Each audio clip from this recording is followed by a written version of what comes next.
Hello everyone, welcome to my YouTube channel. I, Professor Prashant Bua, Dr. Subhash Technical Campus, Junagadh. So we have started a lecture series of structure analysis, 5th sem BE Civil. In that previous lecture we have start the portion of new chapter is nothing but metric analysis. In that we have to see the types of matrix method is stiffness and flexibility, which are the essential features of this matrix method, which are the characteristics of flexibility method and stiffness method, difference between stiffness and flexibility method. Both the method we discuss about the concept, how we derive the equation. Now we start first of all stiffness method. So before we start numerical of stiffness method, we first of all know about the fixed action caused by the unit displacement while we calculating the stiffness method. So there are the 4 cases generally we have to use in our example as well as the syllabus is concerned. So first of all we discuss this all 4 cases and then we start the first example of stiffness method analysis. So take first case is rotation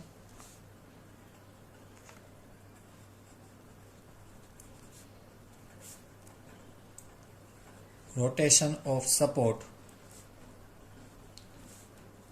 far and fix.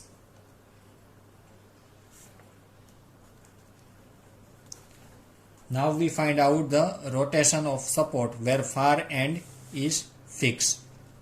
So this far end fixed, we require the rotation over that end. So your deflected shape is like that. This is a theta of rotation. This is the tangential of that. So when the far end is fixed and you require the rotation at B, suppose this is the support A and this is support B. So you require the rotation at theta B, it means support B. So what should be the fixed moment or action you will be consider. So जहाँ पे आप rotation apply कर रहे हो उसका moment आएगा 4 EI theta by L और far and उसके फार एंड का रोटेशन आएगा 2 EI थीटा बाय एल, इससे हाफ. वहां तक दोनों का रिएक्शन आएगा 6 EI theta by L square. यहां पे भी 6 EI theta by L square. So this is our first case where rotation of support and support far end is fixed. So this is far end A is fixed. So at that time what should be the our fixed end moment, that should be calculated. So likewise our first case you have to note it down. far end upper जहाँ पे आप rotation apply करते हो उसका far and એટલે કે सामने का जो एंड है वो फिक्स है. तो हमारा पहला केस होगा जहाँ पे रोटेशन अप्लाई कर रहे हो वहां पे मोमेंट 4 EI, फार एंड पे 2 EI और reaction 6 EI theta by L square. Second हमारा केस है, ये इक्वेशन आपको याद रखना है. So please note it down and also keep it mind that figure so you can visualise the reaction and the moment rotation as per the equation says. So rotation support the same case but far end simple. यहाँ पे rotation ही लेना है मगर far and अभी हमारा कैसा है, simple. So what should be the change in the fix end moment. So this is our beam, in that rotation will be provided at B and our far end is simple. So this is our rotation.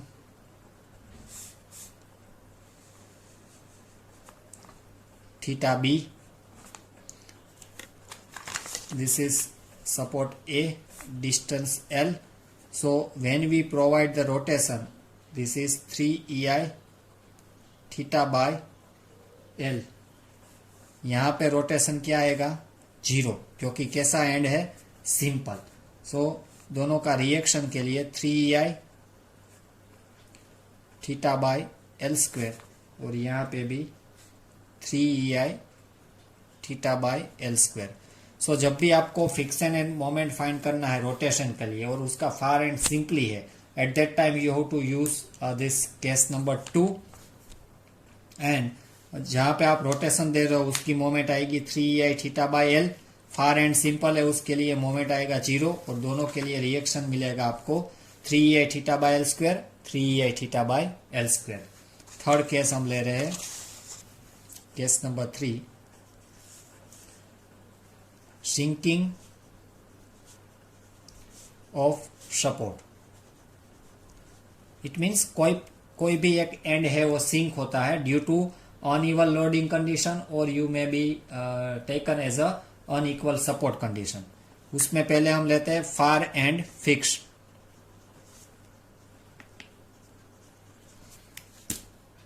तो sinking होता है support, मगर उसका far and क्या है, fix है। तो ये हमारा ए है, यहाँ पे हमारा सपोर्ट सिंक होता है, ये भी फिक्स है, ये भी फिक्स है। कितना सिंक होता है, सो इट में बी डेल्टा मैग्नीट्यूड, जो सिंकिंग उसको डेल्टा बोलते हैं। इसको सपोर्ट बी, इसको सपोर्ट ए। यहाँ पे जो मोमेंट आ रहा है उसको बोलेंगे 6EI। थीटा की जगह पे क्या आएगा, डेल्टा, क्योंकि यहाँ पे सिंकिंग है, और यहाँ पे मोमेंट आएगी 6EI delta by L square. So दोनों एंड पे ए और बी पे जब फार एंड फिक्स है तो दोनों पे मोमेंट आएगी 6EI delta by L square. So this is a clockwise moment and this is anti clockwise moment. So reaction की अगर बात करें तो रिएक्शन आएगा 12EI delta by L cube. यहाँ पे आपको ये ध्यान रखना है, रिएक्शन भी चेंज हो जाएगा, 12EI delta by L cube. So delta क्या है, जितना सिंकिंग जो आपको डेटा में दिया गया है वो सिंक यहाँ पे प्रोवाइड करना है, और आगे के दो केस में थीटा दिया गया होगा तो थीटा आपको पुट करना है। नेक्स्ट केस आ रहा है हमारा fourth one, CM1 sinking of support, मगर हमारा फार एंड कैसा है, it should be simple. So जब सिंकिंग होता है और फार एंड सिंपल है तो ये हमारा फार एंड में सिंपल यहाँ पे ड्रॉ करता हूँ, this is the fix B and this one is A, और मेरा सपोर्ट बी सिंक होता है with the magnitude of delta. तो यहाँ पे मोमेंट क्या आएगी, 0, क्योंकि ये एंड कैसा है, सिंपल। यहाँ पे मोमेंट आएगी 3EI delta by L square. और रिएक्शन की अगर बात करें तो रिएक्शन आएगा 3EI delta by L cube, और यहाँ पे भी रिएक्शन आएगा 3EI delta by L cube. So this is a 4 case. 2 case आएगा रोटेशन ऑफ सपोर्ट, उसमें एक एंड में फार एंड फिक्स है, एक सिंपल है। दूसरा 2 केस आएगा उसमें सिंकिंग ऑफ सपोर्ट है, उसमें एक फिक्स है और एक सिंपल है। तो दोनों के लिए हमने फिक्स एंड मोमेंट और रिएक्शन का इक्वेशन यहाँ पे डिस्कस किया। तो ये 4 केस आपको स्टिफनेस के लिए रिमेंबर रखना है। चारों केस में से कोई भी केस हमको सूटेबल है, जो भी हमने डेटा दिया गया है, तो हम ये केस यूज करके उसका मोमेंट और रिएक्शन फाइंड करेंगे। So this is all about friction action caused by displacement. So हमारे केस में हम स्टिफनेस सोल्व करेंगे तो हमारे लिए क्या आएगा, unit displacement. So that's why we have to take this 4 case. तो आपको ये 4 केस अभी याद रखना है। Now we go for the next is nothing but stiffness method. So अभी हम स्टिफनेस का फर्स्ट एग्जांपल यहाँ पे सोल्व करेंगे। सो प्लीज केयरफुली डेटा जो दिया गया है उसको रीड करना है, और क्या दिया गया है डेटा में, क्या फाइंड करना है वो आपको यहाँ पे फाइंड करना है। So generate the stiffness matrix for prismatic beam AB with reference to the coordinates shown in figure EI is constant. So अभी हमको केवल स्टिफनेस मैट्रिक्स जनरेट ही करना है। तो डेटा में एक फिगर दी गई है, AB बीम है और कोऑर्डिनेट्स हमको दिया गया है। 1 जो कि हमारा है क्लॉकवाइज मोमेंट है, 2 है वो है फोर्स, और ए से जहां पे पॉइंट लोड लगता है उसका डिस्टेंस 3 मीटर है और पॉइंट लोड से बी का डिस्टेंस है 6। इट मीन्स जो हमारा फोर्स का कोऑर्डिनेट जो दिया गया है वो सेंटर में नहीं है। So now we find out the generate of stiffness matrix. A prismatic beam के लिए हमको स्टिफनेस मैट्रिक्स जनरेट करना है। जनरली क्या होता है, first of all we have to find out the K I, and जितना नंबर ऑफ के आई आता है उतना हमारा अननोन होता है। मगर यहाँ पे आपको डायरेक्टली कोऑर्डिनेट्स दिया गया है, so you doesn't calculate about the K आई। तो हमको क्या करना है, तो D1 हमारा है वो क्या है, मोमेंट। तो यहाँ पे हमारा D1 जो है फर्स्ट अननोन, वो क्या है, मोमेंट है, और D2 जो हमारा है वो क्या है, फोर्स है। So the stiffness matrix can be develop by given a unit displacement successively at coordinates 1 and 2 to determine the force required or develop at the coordinates 1 and 2.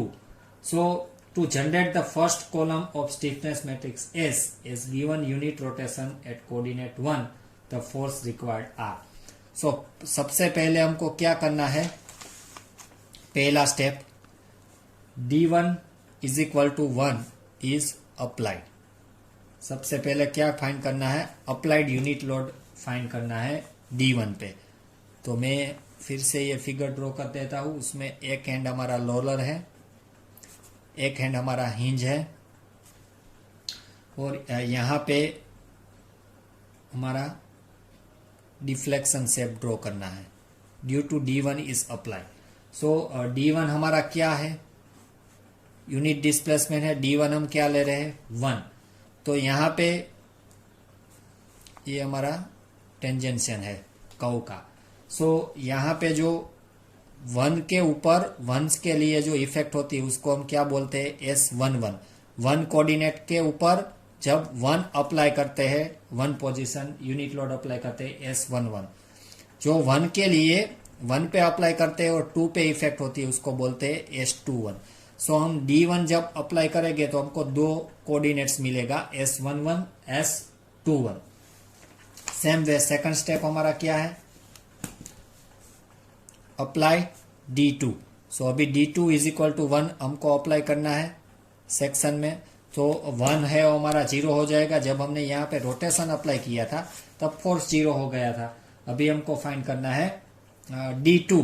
तो D2 हमारा फोर्स है, तो उसके लिए डिफ्लेक्टेड शेप कैसा रहेगा beam का, ये रोलर है जो कि B है, ये हिंज है जो कि A है। हमको यहाँ पे फोर्स अप्लाई करना है, तो हमारा नेचर ऑफ डिफ्लेक्शन फोर्स के लिए ये आएगा। यहाँ पे जो D2 है वो हमको क्या लेना है, is equal to 1।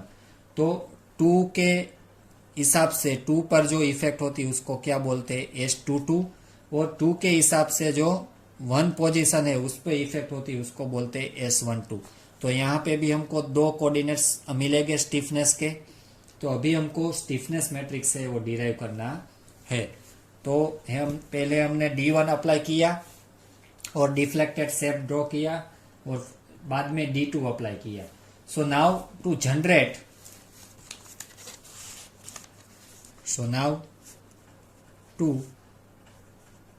Generate the first column, किसकी first column of stiffness matrix S, given a unit load और you can say unit rotation at coordinates 1। So the force required are S11 की अगर आप बात करेंगे और S21। सो जब हम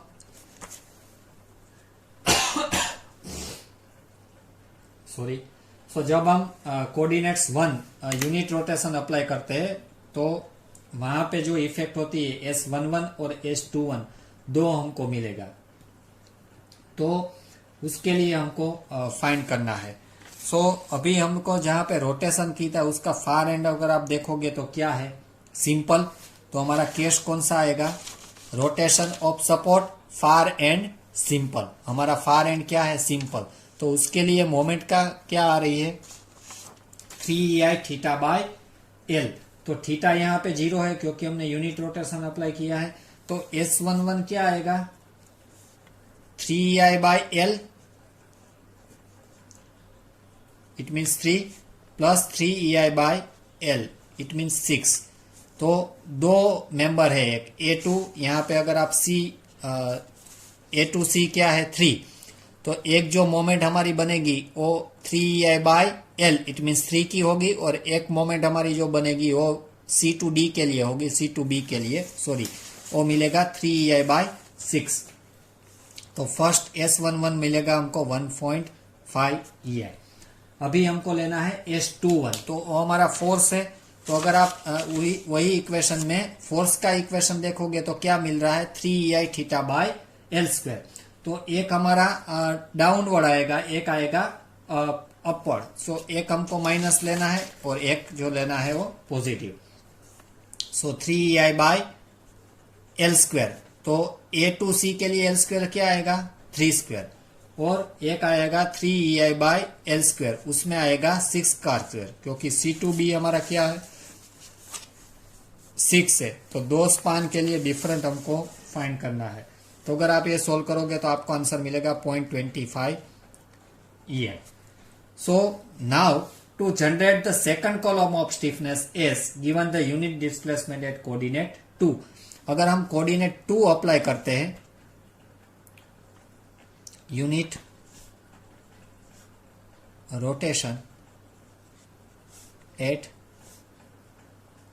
कोऑर्डिनेट्स 2, अगर हम 2 पे यूनिट कोऑर्डिनेट्स अप्लाई करेंगे तो हमको सेकंड कॉलम जो कि हमारी स्टिफनेस मैट्रिक्स की है वो मिल जाएगी, इट मींस S12 और S22। तो S12 जब हम अप्लाई करेंगे तो वही केस आएगा, फार एंड हमारा कैसा है, सिंपल। तो मगर यहाँ पे क्या है, यहाँ पे यूनिट रोटेशन है और ये केस क्या आएगा, सिंकिंग का। तो हमारा एंड क्या हो रहा है, सिंक हो रहा है, और फार एंड कैसा है, सिंपल। तो कौन सा केस आएगा, case number 4, sinking of support far end simple. तो उसके लिए मोमेंट का इक्वेशन क्या है, 3ei delta by L square. Delta हम यहाँ पे 0 लेंगे क्योंकि हमारा रोटेशन यूनिट है। सो उसके लिए एक आएगा 3ei अपॉन एल स्क्वायर आएगा, एक डाउनवर्ड आएगा, एक प्लस आएगा, और एक 3ei बाय एल स्क्वायर, उसमें 6 आएगा। सो अगर आप ये सोल्व करोगे तो आपको आंसर मिलेगा 0.25 ei। ओके, क्योंकि S12 हमारा है वो क्या है, रोटेशन है। सो नेक्स्ट जो हमारा S22 है वो फोर्स है। तो फोर्स का इक्वेशन केस नंबर 4 में देखोगे तो क्या है, 3ei delta by L cube. तो वो दोनों क्लॉकवाइज ही आएगा क्योंकि यूनिट डिस्प्लेसमेंट हम ऑलवेज क्लॉकवाइज लेते हैं। सो 3ei बाय एल क्यूब में आएगा 3 A2C के लिए, और नेक्स्ट 3ei बाय आएगा एल क्यूब में 6 क्योंकि C2B के लिए। अगर आप ये सोल्व करोगे तो उसका आंसर आएगा 0.125 ei। सो स्टिफनेस मैट्रिक्स, अगर आप स्टिफनेस मैट्रिक्स S के फॉर्म में लिखेगा तो पहली कॉलम में हमको मिलता है S11, उसका आया 1.5 ei। नेक्स्ट आया 0.25 ei। सो पहला जो कॉलम मिलता है वो किसके हिसाब से मिलता है, जब D1 is equal to 1 apply करते हैं, और दूसरा जो कॉलम है वो D2 is equal to 2 D2 is equal to 1 apply करेंगे तब ये आएगा माइनस, ये भी 0.25 ei, और ये आएगा 0.125 ei।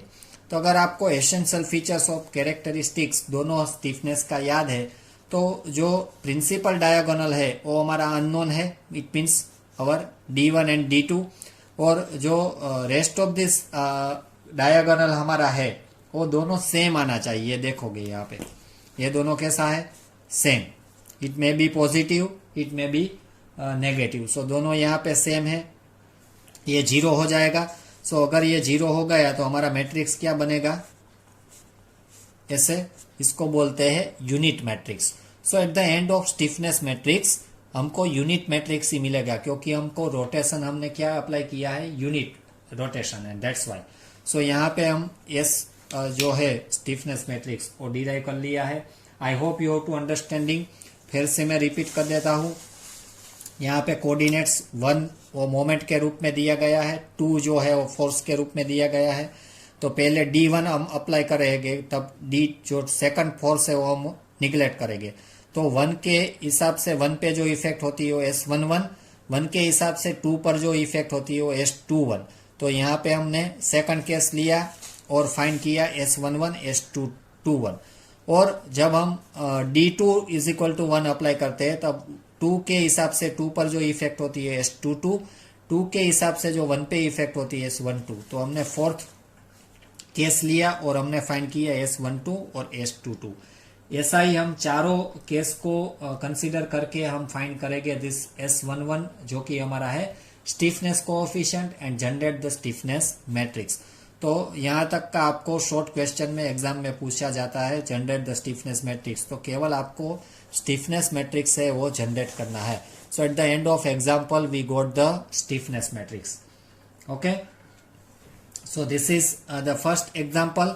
सेकंड एग्जाम्पल आपको घर पे प्रैक्टिस करना है। क्या लेना है, वो ए और बी दोनों एंड क्या लेना है, फिक्स लेना है। कोऑर्डिनेट सेम रखना है 1 to 2। 1 जो कि हमारा है वो है मोमेंट, 2 जो कि हमारा है वो फोर्स है। डिस्टेंस भी 3 रखना है, 3 मीटर और 6 मीटर। केवल चेंज क्या है, ए भी आपको फिक्स लेना है और बी भी आपको फिक्स लेना है। दोनों एंड क्या लेना है, फिक्स। मैं यहाँ पे फिगर आपको दे देता हूँ। So you have to solve at your own level, so you have to practice this stiffness matrix। दोनों एंड कैसा है, फिक्स, ए और बी। कोऑर्डिनेट हम सेम रखेंगे, 1 पे है मोमेंट और सेकंड पे है फोर्स। यहाँ तक के यहाँ डिस्टेंस है 3 मीटर और ये डिस्टेंस है 6 मीटर। ये आपको खुद से घर पे ट्राई करना है। So you have to practise it to generate the stiffness matrix. तब जाके हम नेक्स्ट एग्जाम्पल नेक्स्ट लेक्चर में स्टार्ट करेंगे with detail analysis of stiffness matrix. I hope you have to understanding to this first example. Thank you student for watching this.